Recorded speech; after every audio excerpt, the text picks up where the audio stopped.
यह सुरेश है जो धोबी का काम करता है।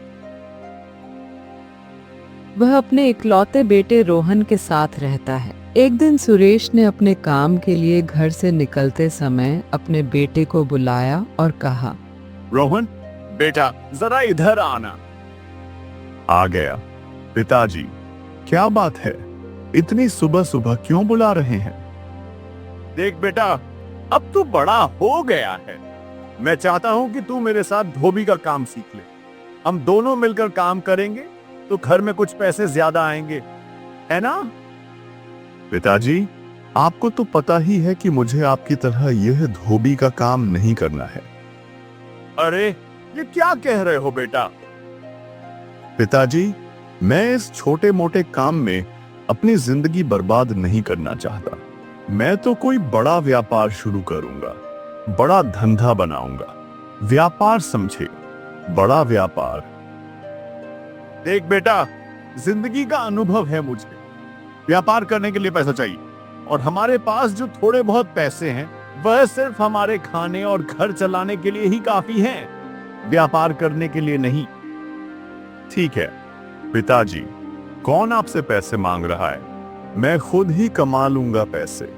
नहीं कमा पाया तो कोई ना कोई रास्ता निकाल ही लूंगा। लेकिन पिताजी, मैं ये कपड़े धोने का काम तो हरगिज नहीं करने वाला, पहले ही बता रहा हूं। इतना कहकर रोहन वहां से चला गया।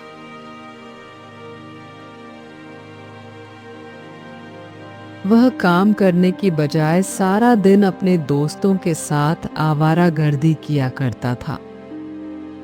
जब भी उसका पिता उसे काम करने की नसीहत देता तो रोहन यही जवाब देता, पिताजी, मैं कितनी बार कहूं, बार बार यही कह रहा हूं, मुझे नहीं बनना धोबी, मुझे व्यापार करना है, व्यापार।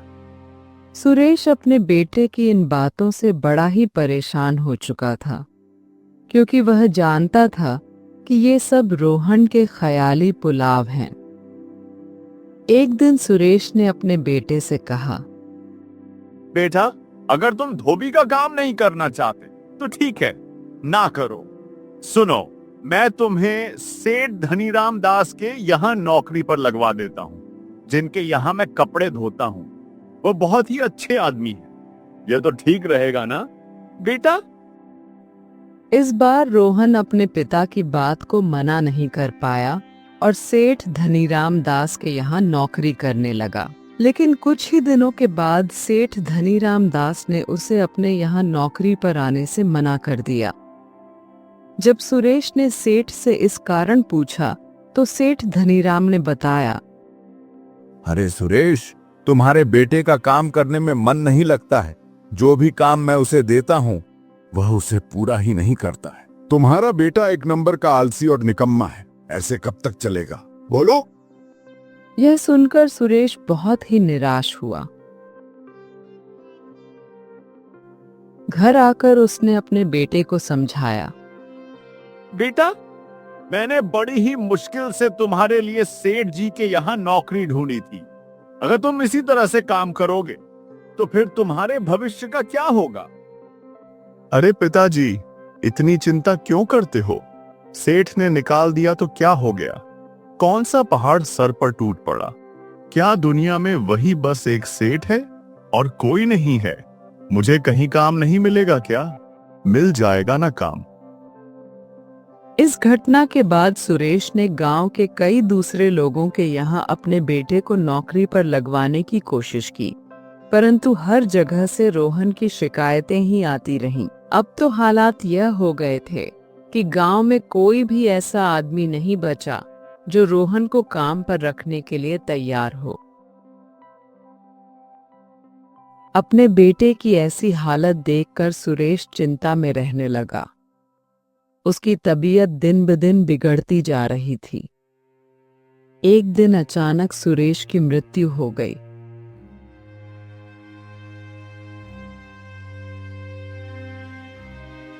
अपने पिता की मृत्यु पर रोहन को यह बात समझ में आ गई थी कि बिना मेहनत किए रोजी रोटी नहीं कमाई जा सकती।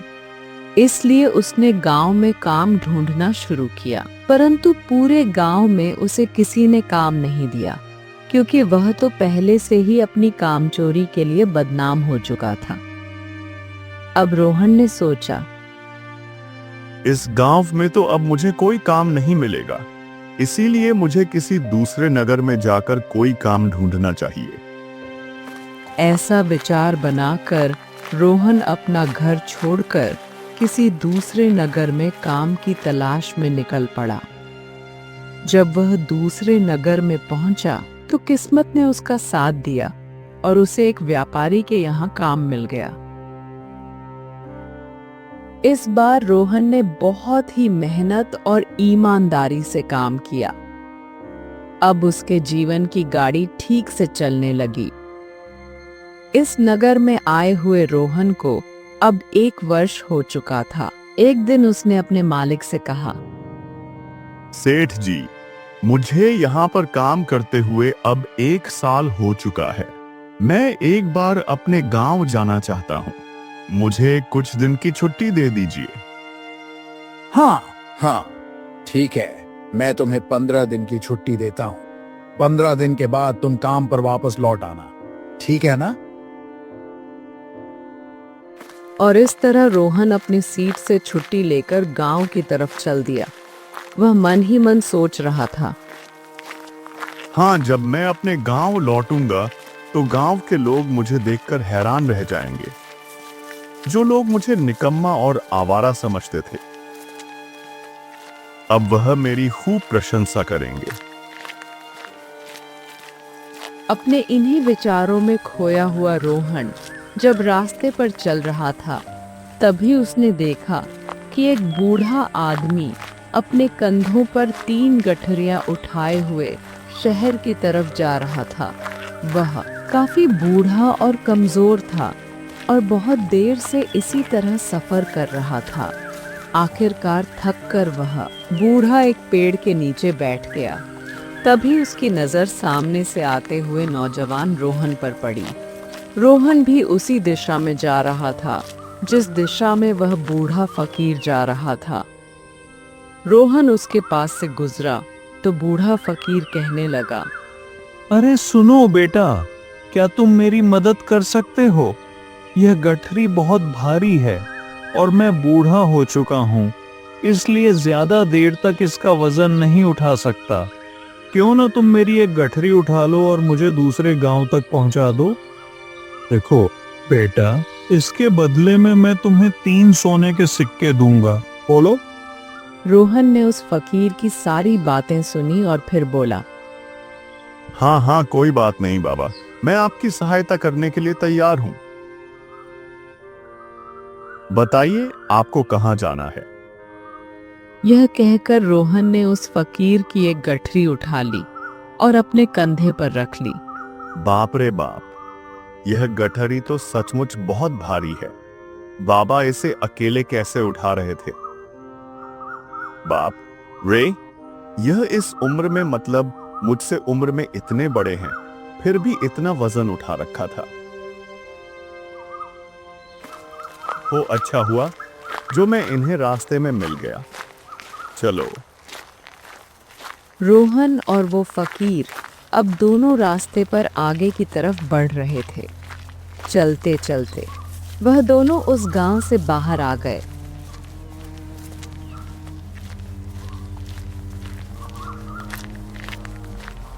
और फिर रोहन ने उस फकीर से पूछा, बाबा, यह इस गठरी में ऐसा क्या है जो इतनी भारी है? कोई पत्थर डाल रखा है क्या? अरे नहीं बेटा, इसमें सिर्फ तांबे के सिक्के भरे हैं, इसीलिए यह गठरी थोड़ी भारी है। उस फकीर की बात सुनकर रोहन मन ही मन सोचने लगा, ओ, लगता है ये बाबा जरूर कोई व्यापारी है, तभी तो इतने सारे तांबे के सिक्के लेकर चल रहे हैं। लेकिन मुझे इन सब बातों से भला क्या ही मतलब? मुझे तो सिर्फ इनकी गठरी दूसरे गांव तक पहुंचा है और इसके बदले में मुझे 3 सोने के सिक्के मिल जाएंगी। हाँ। और फिर उसने तांबे के सिक्कों का ख्याल अपने मन से निकाल दिया और अपनी धुन में मस्त होकर आगे बढ़ने लगा। चलते चलते कुछ समय और बीत गया और वह दोनों एक नदी के किनारे जा पहुंचे। रोहन काफी हट्टा कट्टा, तंदुरुस्त और जवान था, इसलिए वह बिना सोचे समझे उस नदी में उतर गया। परंतु वह बूढ़ा आदमी अभी भी नदी के किनारे पर ही खड़ा था। इस पर रोहन ने उस बूढ़े से कहा, क्या हुआ बाबा, आप रुक क्यों गए? चलिए, हमें यह नदी पार करनी होगी, तभी तो हम उस गांव तक पहुंच पाएंगे। चलिए। हाँ, मैं जानता हूँ बेटा कि हमें यह नदी पार करनी होगी, लेकिन जैसे कि तुम देख रहे हो, मैं अब बूढ़ा हो चुका हूँ और दो दो गठरियां लेकर यह नदी पार नहीं कर सकता। अगर कहीं मेरा पांव फिसल गया तो मेरा सत्यानाश हो जाएगा। बेटा, क्या तुम मेरी एक और गठरी उठा सकते हो? इसके बदले में मैं तुम्हें 3 सोने के सिक्के और दे दूंगा। बोलो बेटा। बाबा, अब आप मुझे शर्मिंदा कर रहे हैं। अगर आप मुझे 3 सोने के सिक्के नहीं भी देंगे ना, तो भी मैं आपका यह काम कर दूंगा। मैं आपको आपके गांव तक सही सलामत अच्छे से पहुंचागा। चलो आ जाओ बेटा, तुम तो बहुत ही भले इंसान मालूम पड़ते हो। यह कहते हुए उस फकीर ने अपनी दूसरी गठरी भी रोहन को थमा दी। रोहन ने जब वह दूसरी गठरी भी अपने कंधे पर रखी तो उसे यह गठरी भी बहुत भारी लगी, लेकिन रोहन चुप ही रहा और फिर दोनों ने जैसे तैसे नदी पार कर ली। नदी पार करने के बाद बातों बातों में ही रोहन ने उस फकीर से कहा,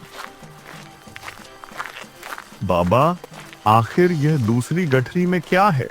क्योंकि यह दूसरी गठरी भी बाप रे बाप बहुत ही वजनदार है। बेटा, इसमें चांदी के सिक्के हैं, इसीलिए यह गठरी भी बहुत भारी है। फकीर की यह बातें सुनकर अब रोहन का दिमाग तेजी से काम करने लगा। वह सोचने लगा, हाँ, एक गठरी में चांदी के सिक्के और दूसरी में तांबे के लगता है। यह फकीर बाबा कहीं दूर से आ रहे हैं और इन्होंने अपनी सारी जमीन जायदाद बेचकर यह सारे सिक्के इकट्ठा किए, तभी तो यह इतना धन लेकर चल रहे हैं। लेकिन रोहन ने यह बात उन फकीर बाबा से नहीं बोली। वह दोनों चुपचाप रास्ते पर आगे ही बढ़ते चले जा रहे थे। कुछ देर तक आगे बढ़ने के बाद एक बार फिर एक सुनसान मार्ग आ गया। उस रास्ते पर आते ही रोहन के मन में तरह तरह के विचार आने लगे। अब वह सोचने लगा, यह एक सुनसान रास्ता है। अगर मैं यहाँ से इन फकीर के ये सिक्के लेकर भाग जाऊं, तो यह बूढ़ा फकीर कब तक मेरे पीछे भागेगा? मुझे नहीं लगता कि यह कभी मुझे पकड़ पाएंगे। और यहाँ पर इस समय कोई दूसरा आदमी भी नहीं है। हाँ, कोई नहीं है जो इन बूढ़े आदमी की मदद कर पाएगा।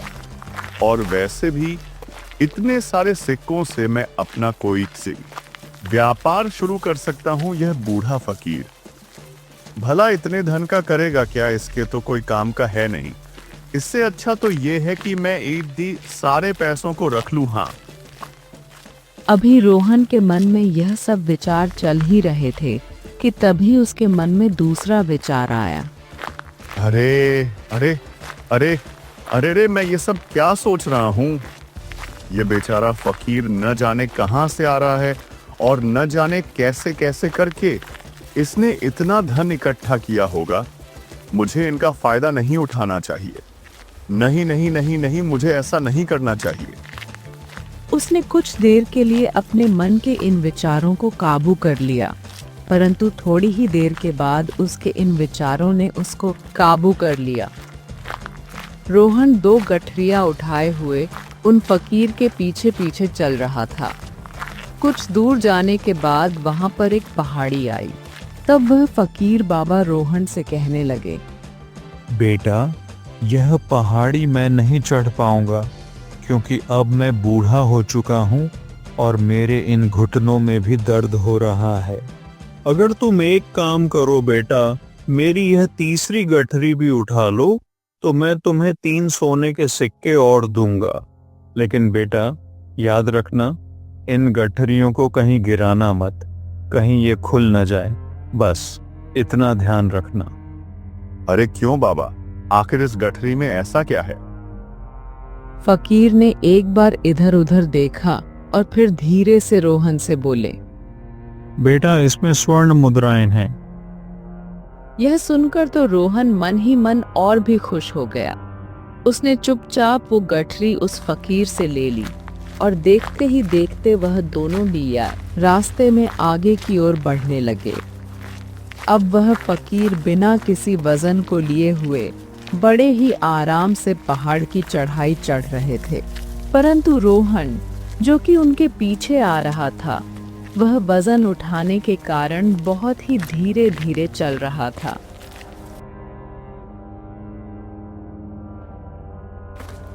इधर जब से रोहन ने सोने का नाम सुना था, उसका मन तो छलांग मार रहा था। वह मन ही मन सोचने लगा, ओह, अगर यह धन मुझे मिल जाए तो मेरा तो सारा जीवन ही बड़े आराम से कट जाएगा। वैसे भी यह बाबा तो अब बूढ़े हो चुके हैं, हड्डियों में जान तो रही नहीं। क्या करेंगे इन सिक्कों का भला? इन्हें इतने पैसों की क्या आवश्यकता? इनका जीवन तो वैसे भी अब कट चुका है, पैर कफन में लटके हैं। कभी भी यह इस दुनिया को अलविदा कह सकते हैं। मैं एक काम करता हूं, यह सारा धन लेकर मैं यहां से भाग जाता हूं। रोहन के मन में अनगिनत विचार उठ रहे थे। अब उसका मन उसकी बुद्धि पर पूरी तरह से हावी हो चुका था। अब तो रोहन अपनी इस गलत बात को सही साबित करने के लिए कई तरह के विचार बना रहा था। वह सोचने लगा, हाँ, जैसे ही इस पहाड़ की ढलान आएगी, मैं इन तीनों गठरियों को लेकर यहां से भाग जाऊंगा। फिर यह सारा धन मेरा हो जाएगा और मेरी गरीबी हमेशा हमेशा के लिए दूर हो जाएगी। इसी तरह चलते चलते वे दोनों पहाड़ की चोटी पर पहुंच गए। अब ढलान का रास्ता शुरू होने वाला था। तभी रोहन ने फकीर से नजर बचाकर तीनों गठरियां उठाईं और आगे की तरफ दौड़ पड़ा। थोड़ी ही देर में वह बूढ़े की आंखों से ओझल हो गया। बचते बचाते, छिपते छिपाते रोहन अपने गांव वापस आ चुका था। वह सीधा अपने पुराने घर के अंदर चला गया। अब रोहन की खुशी का ठिकाना नहीं था। उसने सोचा, हाँ, क्यों न जल्दी इन गठरियों को खोलकर सारा पैसा बाहर निकाल लूं। यह सोचकर जब उसने पहली गठरी खोली तो उसमें से उसे लोहे के जंग लगे हुए सिक्के मिले। यह देखकर उसे अपनी आंखों पर विश्वास नहीं हुआ। फिर उसने फटाफट दूसरी गठरी खोली। उसमें भी लोहे के जंग लगे हुए सिक्के ही थे। यह सब देखकर रोहन हैरान रह गया और सोचने लगा, हाँ, ये सब क्या हो रहा है? फकीर ने तो मुझसे कुछ और ही कहा था और यह तो कुछ और ही निकला। अब रोहन ने सोने वाली गठरी खोली। उसमें भी लोहे के जंग लगे हुए सिक्के ही थे। यह सब देखकर रोहन क्रोध से आग बबूला हो गया। उसने अपना माथा पीट लिया और सोचने लगा, आखिर उस फकीर ने मुझसे झूठ क्यों बोला? उस बूढ़े ने ऐसा क्यों कहा कि एक गठरी में चांदी के सिक्के हैं, दूसरे में सोने के और एक में तांबे के हैं? क्यों कहा? ऐसा वह यह सब सोच ही रहा था कि तभी उसकी नजर गठरी में रखे हुए एक पत्र पर पड़ी। रोहन ने तेजी से वह पत्र उठाया और उसे खोलकर पढ़ने लगा। उसमें लिखा था, यह पूरा नाटक एक ईमानदार व्यक्ति की खोज के लिए रचा गया है। मैं वह बूढ़ा आदमी नहीं बल्कि इस राज्य का राजा हूँ। मेरी कोई संतान नहीं है और मैंने यह सारा नाटक इसलिए रचा है ताकि मैं अपने राज्य में कम से कम एक ईमानदार व्यक्ति की खोज कर सकूं। जो मेरे बाद इस राज्य का राजा बन सके और इसका कार्यभार संभाल सके। इस राज्य का भार वही व्यक्ति संभाल सकता है जो पूरी तरह से ईमानदार हो और जिसके मन में किसी भी प्रकार का लालच न हो। इतना पढ़ते ही रोहन सिर पकड़कर बैठ गया। वह यह जानता था कि अगर वह अपने मन के विचारों को काबू कर लेता तो उसका जीवन संवर सकता था, लेकिन वह अपने मन के विचारों को काबू में नहीं कर पाया, जिसकी वजह से उसके हाथ से एक सुनहरा मौका चला गया।